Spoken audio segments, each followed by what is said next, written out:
Agora tem uma pergunta aqui. Em 1 Crônicas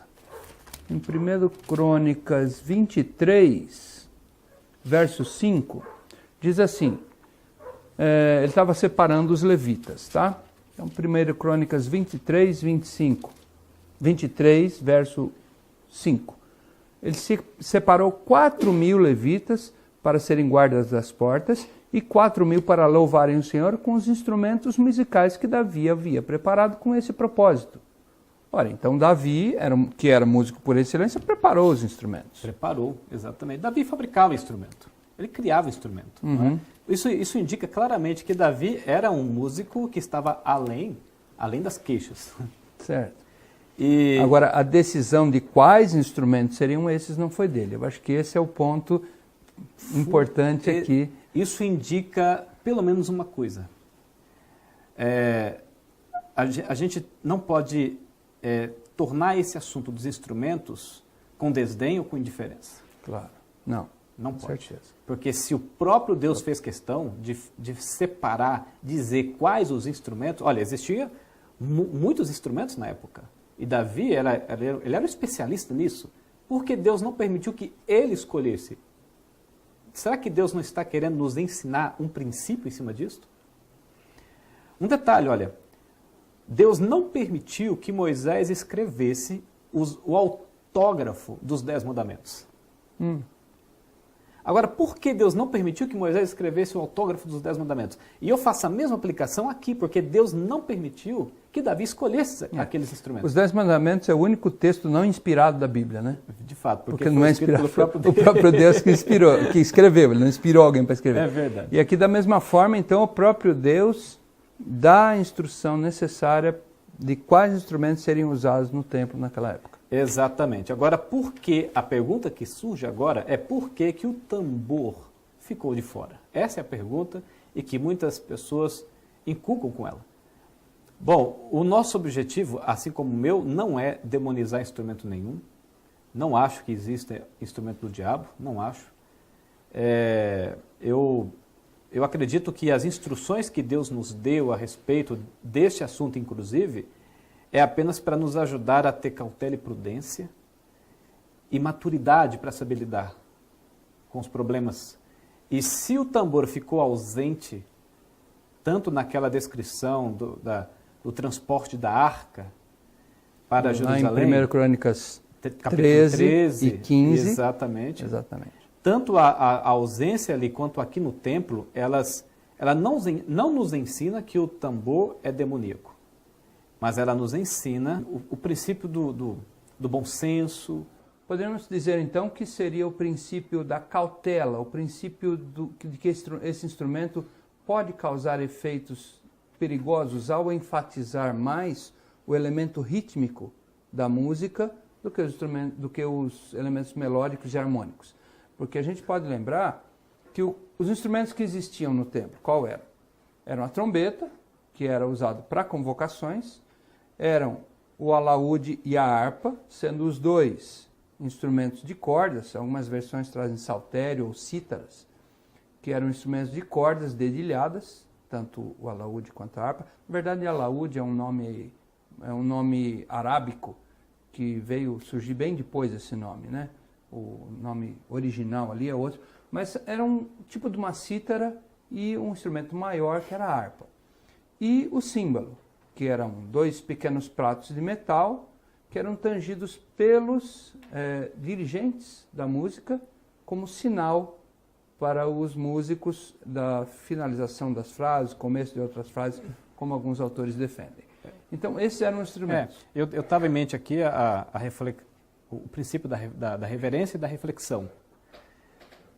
Porque o princípio da reverência e da reflexão era fundamental, assim como ainda é hoje, para o momento que exige isso. E o culto exige isso, claro. Sem dúvida. E querendo ou não, até os especialistas reconhecem isso, os tambores, ou hoje o tambor moderno, poderia chamar de bateria, que é um conjunto de tambores, embora diferentes, mas que provocam o mesmo efeito, né? Claro. Ou talvez até mais intenso por ser um conjunto. Se não souber tocar um instrumento como esse, a gente perde o controle da reverência e dificulta a reflexão. É verdade. Não é fato? É verdade. Temos visto isso acontecer repetidamente. Agora, eu queria puxar aqui uma outra coisa. O Salmo 150, ora, se Deus, nesse momento, interviu e deu instruções sobre esse assunto, e depois que o templo é organizado, não há mais menção nos livros históricos sobre tambores ou danças, não há mais menção ao uso desses instrumentos na cultura hebraica. Então, quando o Salmo 150 foi escrito? Porque a maioria dos autores entendem que o Salmo 150 foi escrito bem mais adiante, já no período do cativeiro babilônico. Pois é, Levi. E aí, essa instrução já havia sido dada lá atrás? Sim, como é que aqui ele vem falar? É verdade, é verdade. Olha, por isso que eu destaquei período A, período B.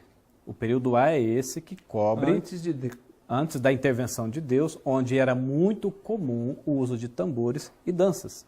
Por exemplo, Êxodo 15, verso 20, 21, capítulo 32, versos 5, 6, 19, 22, Juízes 11, 34, 1 Samuel 18, verso 6, são textos que precedem a intervenção de Deus e que você vê ali a danças e tambores como sendo comum entre Israel, normais. Inclusive em situações litúrgicas. Sim, né? sim.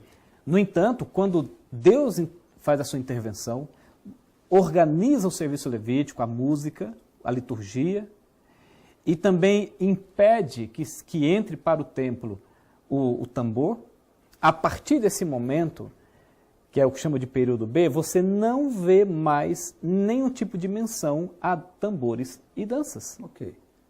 Na liturgia, na adoração, você não vê isso mais. Isso não acontece mais. E, ainda mais, a lista de instrumentos que é mencionada aqui na intervenção de Deus, passa a ser uma lista que vai influenciar a liturgia dali para frente.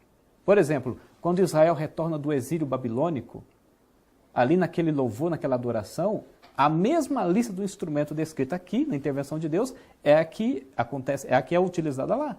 Outro exemplo, na edificação dos muros de Jerusalém, na comemoração, no culto de comemoração, é a mesma lista da intervenção de Deus. Ali em Esdras e Neemias, não? Sim, sim, exatamente. Mas agora voltamos à minha questão, então. Se o Salmo 150 foi escrito lá no período do cativeiro babilônico, por que ele então cita louvai a Deus com adufes e danças, se essa instrução já tinha sido dada lá atrás? Verdade. Olha, realmente existe uma linha teológica muito forte que acredita que o Salmo 150 tenha sido escrito no período do exílio. No entanto, a gente precisa ter em mente que o Salmo 150, assim como todos os demais salmos, eles compõem um conjunto de 5 livros e que foram organizados, não em sequência. 5 livros, você diz, o livro que nós temos como o livro dos Salmos, então ele se organiza em 5 partes. Em 5 partes, okay. Exatamente, em 5 partes. E eles foram distribuídos e organizados pelos judeus de maneira que eles seguem o pensamento do Pentateuco. Ok. Então ele se harmoniza com os 5 livros do Pentateuco. Okay. Então é difícil dizer assim qual salmo foi escrito primeiro. Entendi. Porque ele foi organizado. Foi feita depois. Sim, exatamente. Alguns acreditam que ele foi finalizado no segundo século antes de Cristo, no período dos Macabeus. Tá. E outros acreditam que ele foi composto, foi harmonizado e composto durante aqueles 4 séculos da dinastia davídica, do ano 1000 até o ano 600 a.C., não é? Okay. Mas, só que tem um detalhe. Uhum. Se você tem em mente o período A, como eu mencionei, e o período B, é impossível você encaixar o Salmo 150 com o período B. É isso que está causando aqui o problema. Porque se ele foi composto depois, essa ordem que tem nele, então está estranha. Com certeza, muito estranha. De onde veio essa ordem? Se a partir da intervenção de Deus não houve mais menção de danças e tambores, não houve mesmo na liturgia, Então, o Salmo 150 não pode ter sido escrito no período B. Tem que ter sido escrito no período A. Está defendendo, então, que ele não foi escrito no período do cativeiro babilônico? Não foi, em hipótese alguma, não foi. E sim no período A. No período A. No período, talvez entre aquele conflito entre Davi e Golias, até o período em que ele foi rei.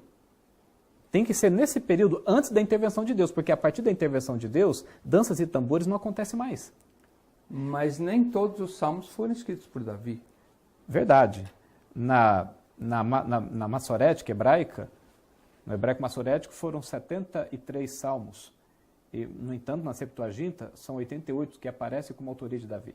Que aparece escrito, Isso, Salmo de Davi. E tem teólogos do Antigo Testamento que dizem que a maior incerteza, a maior certeza é que não foi Davi quem escreveu o Salmo 150, mas eu digo que foi Davi. Mas como, então? Olha, eu tenho 4 motivos, pelo menos, para provar que foi Davi, mas eu não tenho tempo, nosso tempo está acabando. Mas eu vou citar pelo menos um que para nós é contundente. No livro Fundamentos da Educação Cristã, página 371, Ellen White escreveu que quem escreveu os últimos 4 salmos foi Davi. E ela começa já enumerando pelo Salmo 147. 47, 48, 49 e 50. 150. Ela diz que foi Davi quem escreveu o Salmo 150. Portanto, e isso, rapidinho, isso dá a seguinte conclusão. Se foi Davi mesmo que escreveu, como diz Ellen White, então o Salmo 150 foi escrito no período A, ou seja, antes da intervenção de Deus. E por um motivo muito simples. Davi morreu antes do santuário ser construído. Porque quem construiu o santuário foi Salomão, seu filho. Ele fez os preparativos, mas já estava no fim da vida e morreu em seguida. Pois é, essa citação, essa declaração fecha o problema e harmoniza, cria uma harmonização entre o Salmo 150 e o resto da Bíblia. Ok. Então aí vemos que o Salmo 150, quando corretamente compreendido do ponto de vista histórico e teológico, não autoriza o uso indiscriminado dos instrumentos de percussão no culto, como alguns querem defender. Pastor Gilberto, muito obrigado pela sua presença, que Deus abençoe o seu trabalho, que Deus abençoe também o nosso ouvinte e esteja com todos nós e que possamos sempre honrá-lo e glorificá-lo.